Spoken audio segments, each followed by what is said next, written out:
Hola, ¿cómo están? Otra vez nos encontramos en un nuevo episodio de Talleres de Psicoeducación y a este episodio me gustaría llamarlo un poco la historia de mi vida y contando por qué trabajo con la autoestima, ¿no? Algunos de ustedes se preguntarán, pacientes o mismo personas que están en mi Instagram, ¿por qué yo trabajo tanto con la autoestima? Entonces, para esto quiero contarles un poquito, una breve historia de mi vida o una viñeta de todo lo que yo pasé, que vengo escuchando a muchos de mis pacientes, ¿no? Desde la baja autoestima, desde no creérsela, desde no aprender a tomar decisiones, desde no amarse y quererse como es, desde tener dependencia emocional. Bueno, les cuento que había una niña, ¿sí? De más o menos unos 8 años, que no era gordita, pero era rellenita, a la que su mamá le decía que si seguía comiendo así no iba a tener amigos ni nadie le iba a querer, lo cual esto en ese momento a esta niña no le impactó, pero nada, siguió creciendo hasta que fue adolescente y se dio cuenta que nadie la miraba, que estaba sola, que si bien era excelente en el colegio y hasta fue abanderada, nadie le daba cabida, sino que era una nerd gorda, ¿no? O vaca, como le decían en el colegio. En ese mismo momento hubo una crisis de adolescencia donde sus padres estaban muy mal, donde había peleas, discusiones y en donde esta adolescente quiso de alguna manera escapar. Y la única forma de escapar era no comiendo. Entonces empezó a disminuir su alimentación, empezó a no desayunar, luego no almorzar, luego a no merendar, hasta no cenar. Y vio que en muy poco tiempo había bajado de peso y que la gente lo notaba y le decían: ahora estás más linda, ahora que adelgazaste estás más linda. Entonces esta adolescente empezó a creer que bajando de peso la gente la iba a aceptar, la gente la iba a querer. Luego pasó el tiempo y una compañera se había dado cuenta de todo esto y le dice: pero no te mates de hambre, hay otra forma, que puede ser lanzando todo lo que comes, o sea, y si no, podés tomar laxantes. Lo pensó como idea, le pareció asqueroso, pero lo empezó a hacer.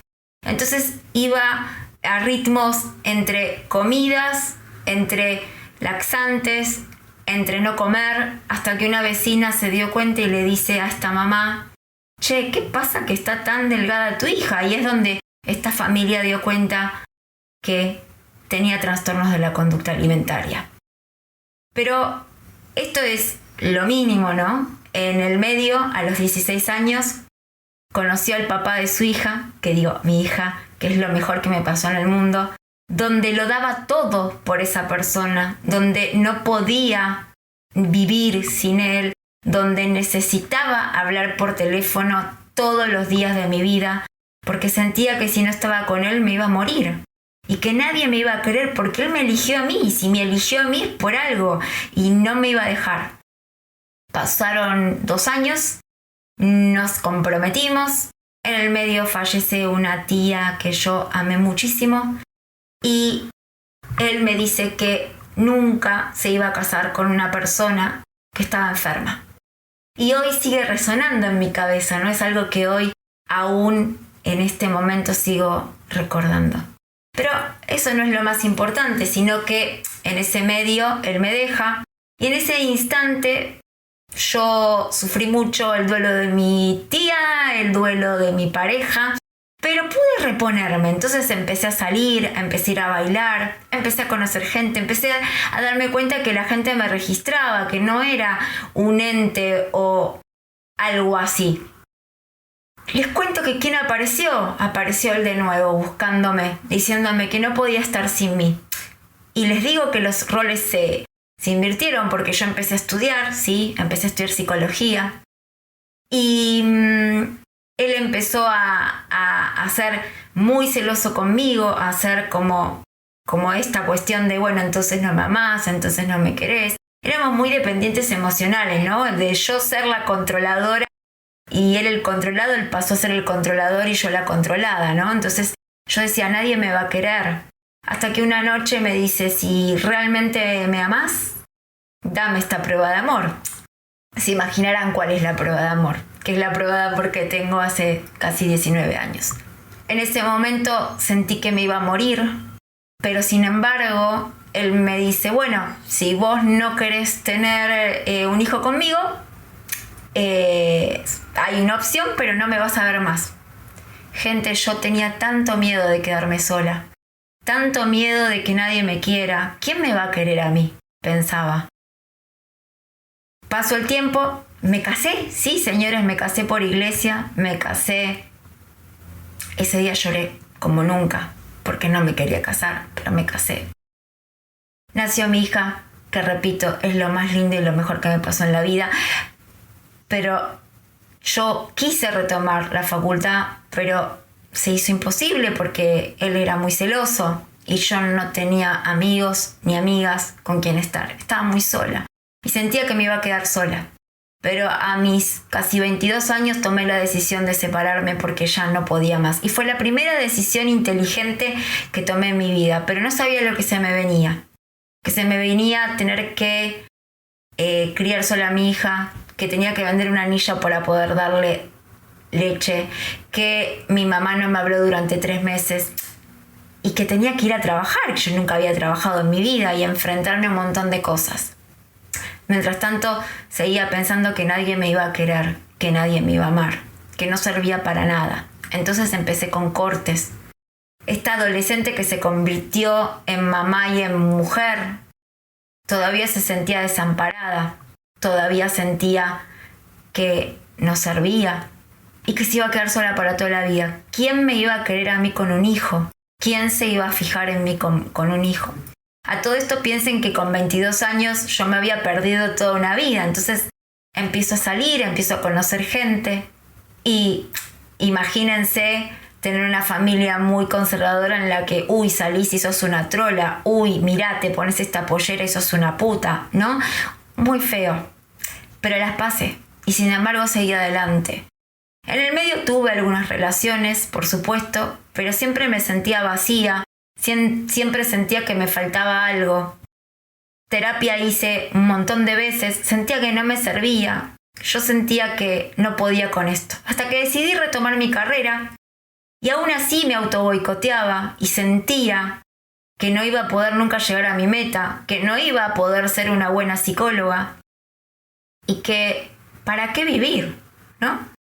Siguió mi vida y se las estoy resumiendo hasta que conocí a una persona a la que amé con todo mi corazón y que hoy le tengo mucho cariño, ¿no? Y con la que formé una familia, ¿no? Pero estuve 2 años, literal, mendigando su amor, mendigando una uñita, como él decía. Y sufrí, pero a la vez me dejé. Aceptaba esas migajas. Por eso le digo a todos, no aceptemos migajas, amémonos, valorémonos. ¿No? Como, a ver, yo soy la que valgo, yo soy la que toma la decisión. Pero así esperé 2 años hasta que me aceptara. Hasta que me aceptó. Pero si uno se pone a pensar, yo me tendría que haber corrido de ahí mucho tiempo. Me amó, yo lo amé, la pasamos lindo. Pero sin embargo siempre algo me faltaba, siempre había una comparación, la comparación con sus ex, siempre había una cuestión de sentirme yo inferior. Siempre sentía que no iba a poder recibirme, que no iba a llegar donde estoy hoy. Hasta que logré lo que quería lograr, trabajando en mí, trabajando en todo esto que para mí hoy es algo que sigo construyendo cada día, pero que sin embargo cada día me recuerda como estas marcas de estos cortes que me había hecho, ¿no? Que uno lo hacía como para sanar el dolor o subsanar la falta que uno tenía, ¿no?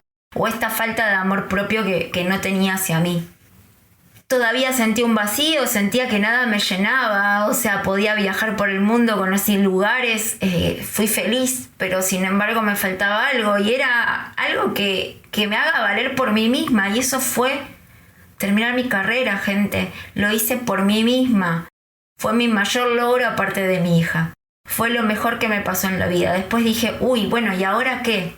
¿Y ahora qué? Y la persona con la que estaba, que pensé que iba a terminar toda mi vida, me dio a elegir. O tu carrera, en cuanto a seguir especializándome, o yo. Y fue la primera vez que tuve amor propio y dije, yo puedo sola, no necesito de nadie más. Y no se imaginan lo que sufrí, y no se imaginan lo que lloré, y no se imaginan todas las veces que me arrepentí. Pero sin embargo, hoy puedo asegurarles que puedo, y que sé que voy a poder, y que cualquier cuestión o contexto que venga a mi vida, voy a saber cómo poder llevarlo. Llorar, lloré un montón de veces. Sentirme que no servía, otro tanto más. Sentir que me iba a quedar sola, 100 millones de veces.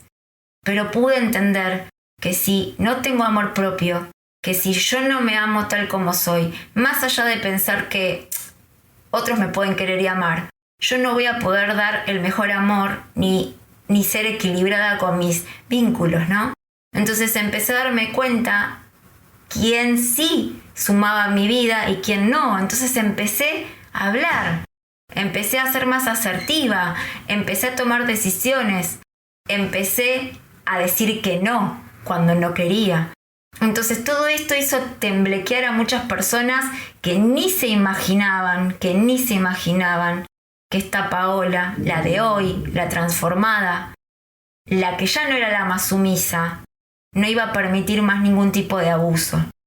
Porque primero yo, gente, segundo yo y después lo demás. Y después me di cuenta que mi propósito en este mundo, o mi propósito en vamos a decir en este mundo, era poder ayudar a la gente. ¿Y desde dónde podía ayudar a esta gente?